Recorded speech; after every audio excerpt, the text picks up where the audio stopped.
Assalamualaikum warahmatullahi wabarakatuh. Hai teman-teman semua, apa kabar? Semoga selalu sehat dan semoga selalu dipermudah dalam menjalankan segala aktivitas sehari-hari. Saya Nisa Fiatohari dari kelas B32003 SMJM 001, Program Studi Manajemen, Fakultas Ekonomi Universitas Pamulang. Di sini saya akan memaparkan beberapa materi teori ekonomi makro guna memenuhi ujian akhir semester mata kuliah teori ekonomi makro.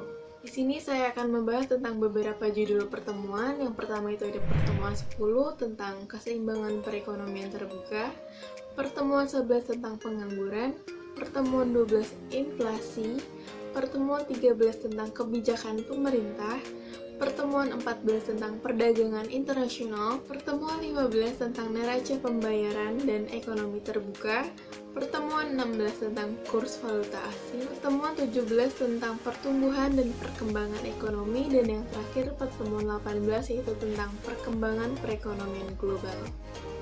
Langsung aja kita masuk ke pertemuan 10 tentang keseimbangan perekonomian terbuka.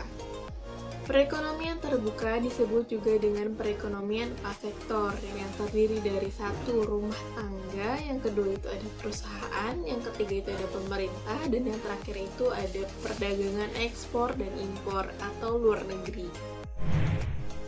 Nah oke, dari gambar di samping kita bisa melihat aliran pendapatan perekonomian terbuka yang terdiri dari rumah tangga, pemerintah, perusahaan, dan luar negeri. Yang dapat kita lihat alirannya saling terhubung satu sama lain. Faktor-faktor penentu ekspor dan impor. Untuk ekspor, yang pertama itu ada mutu atau kualitas dari sebuah barang, yang kedua itu ada harga barang, yang ketiga itu ada citra rasa masyarakat, yang keempat itu ada barang spesial, yang kelima itu ada permintaan akan barang, dan yang keenam itu ada teknologi. Untuk impor, yang pertama itu ada pendapatan negara, dan yang kedua itu ada pendapatan masyarakat. Pada pertemuan 11 ini, saya akan membahas tentang pengangguran. Pengangguran adalah sebuah golongan angkatan kerja yang belum melakukan suatu kegiatan yang menghasilkan uang. Dari gambar di samping bisa dilihat jenis-jenis pengangguran yang beberapa akan saya bahas. Jenis pengangguran berdasarkan penyebabnya. Yang pertama itu ada pengangguran siklikal. Pengangguran ini terjadi karena maju mundurnya perekonomian suatu negara. Yang kedua itu ada pengangguran struktural. Pengangguran ini disebabkan oleh perubahan struktur perekonomian. Contohnya itu ada peralihan perekonomian perkebunan ke sektor industri. Yang ketiga itu ada pengangguran normal atau friksional, yaitu pengangguran yang disebabkan oleh sistem yang tidak bisa menemukan antara pembuka lowongan kerja dengan pencari kerja. Dan yang terakhir itu ada pengangguran teknologi. Pengangguran teknologi itu disebabkan karena adanya peralihan tenaga manusia menjadi mesin. Jenis-jenis pengangguran berdasarkan cirinya. Yang pertama itu ada pengangguran terbuka. Pengangguran terbuka ini tercipta sebagai akibat bertambah lowongan pekerjaan yang lebih rendah dari pertambahan tenaga kerja. Yang kedua itu ada pengangguran tersembunyi, biasanya ada di sektor pertanian atau jasa. Yang ketiga itu ada pengangguran bermusim, yang biasanya terdapat pada sektor perkebunan atau perikanan. Dan yang terakhir ini setengah menganggur. Setengah menganggur ini bukan berarti dia tidak bekerja. Dia bekerja tetapi waktunya itu tidak full atau yang bisa disebut part-time. Dampak pengangguran. Yang pertama itu berkurangnya pendapatan masyarakat sehingga mengurangi tingkat kemakmuran. Yang kedua itu ada menimbulkan masalah ekonomi dan sosial. Di sini kalian bisa lihat contoh dari gambarnya. Ada yang melakukan kejahatan, ada yang kelaparan. Pokoknya masih banyak lagi contohnya. Lanjut pada pertemuan 12 yaitu inflasi. Inflasi merupakan suatu proses meningkatnya harga-harga secara umum dan terus-menerus. Penyebab inflasi yaitu ada meningkatnya permintaan, meningkatnya belanja pemerintah, meningkatnya permintaan barang untuk diekspor. Yang kedua itu ada meningkatnya biaya produksi, yaitu harga bahan bakar naik, upah buruh naik, dan yang ketiga itu ada tingginya peredaran uang. Uang beredar lebih tinggi dari uang yang dibutuhkan. Nah, ini ada dampak inflasi. Yang pertama itu menurunnya daya beli masyarakat. Yang kedua itu ada kesenjangan pendapatan semakin melebar. Ini kalian bisa lihat gambarnya si bapak-bapak ini, tapi di belakangnya itu ada gedung-gedung. Makanya pendapatannya jauh banget berbedanya.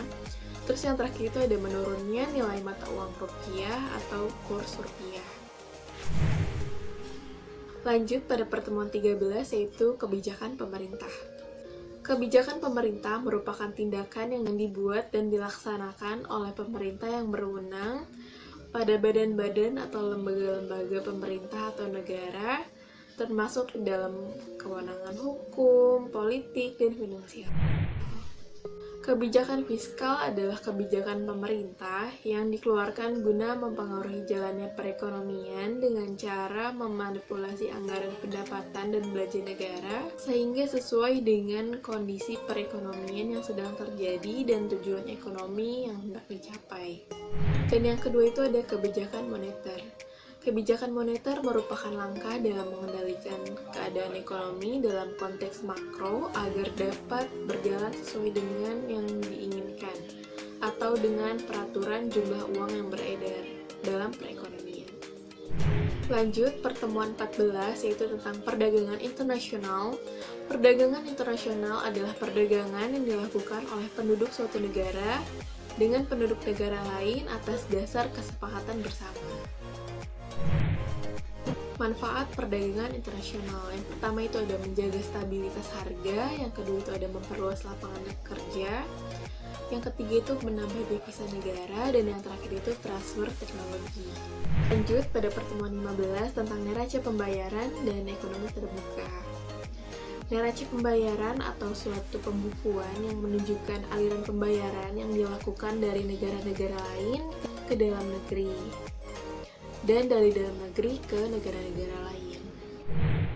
Tujuan dan manfaat neraca pembayaran itu ada memberikan beberapa informasi kepada pemerintah tentang posisi keuangan dalam hubungan ekonomi dalam suatu negara dengan negara-negara asing.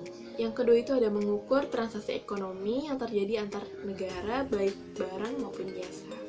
Yang ketiga itu ada mengukur pertimbangan mutasi-mutasi keuangan dari suatu negara ke negara lainnya.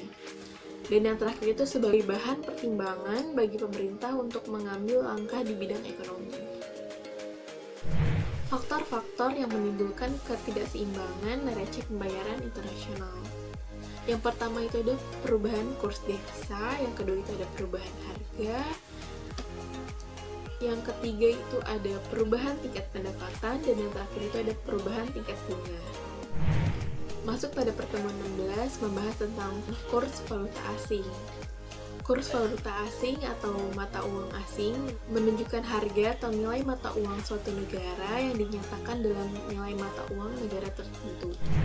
Kurs valuta asing dapat didefinisikan sebagai jumlah uang domestik yang dibutuhkan atau yang dapat kita analogikan ke dalam rupiah, banyaknya rupiah yang dibutuhkan untuk memperoleh satu unit mata uang asing. Contohnya nih, jika kurs dolar menunjukkan 1 US sama dengan 15.000, berarti untuk mendapatkan 1 dolar itu harus menyiapkan uang sebesar 15.000. Penentuan kurs valuta asing. Yang pertama itu ada permintaan, yaitu semakin tinggi mata uang negara lain, maka semakin tinggi permintaan ke atas mata uang tersebut. Begitupun sebaliknya. Yang kedua itu ada penawaran. Semakin tinggi penawaran harga mata uang negara tertentu, maka semakin banyak penawaran mata uang. Begitupun sebaliknya. Masuk pada pertemuan 17, yaitu tentang pertumbuhan dan perkembangan ekonomi. Pertumbuhan ekonomi dengan fisikal produk barang dan jasa yang berlaku dalam suatu negara, seperti pertambahan dan jumlah produksi barang industri, perkembangan infrastruktur, dan pertambahannya jumlah sekolah dan lain-lain. Pembangunan ekonomi biasanya dikaitkan dengan perkembangan ekonomi di negara-negara berkembang. Penentuan kurs valuta asing, yaitu pendapatan per kapita adalah ukuran tingkatan kemakmuran suatu masyarakat dan memudahkan untuk membandingkan antara negara dengan negara lain. Cara menghitung pendapatan per kapita itu PDB per kapita sama dengan PDB dibagi jumlah penduduk, atau PNB per kapita sama dengan PNB dibagi jumlah penduduk. Faktor yang menunjukkan pertumbuhan ekonomi yaitu ada jumlah mutu dari penduduk dan tenaga kerja, tanah dan kekayaan alam lainnya, barang-barang modal dan tingkat teknologi, sosial dan sikap masyarakat. Masuk pada pertemuan 18 yaitu tentang perkembangan perekonomian global. Perekonomian global secara umum menunjukkan ke ekonomi yang didasarkan pada ekonomi nasional semua negara di dunia. Ekonomi global juga dapat dipandang sebagai ekonomi masyarakat global dan ekonomi nasional, yaitu ekonomi masyarakat setempat sehingga menciptakan suatu ekonomi global.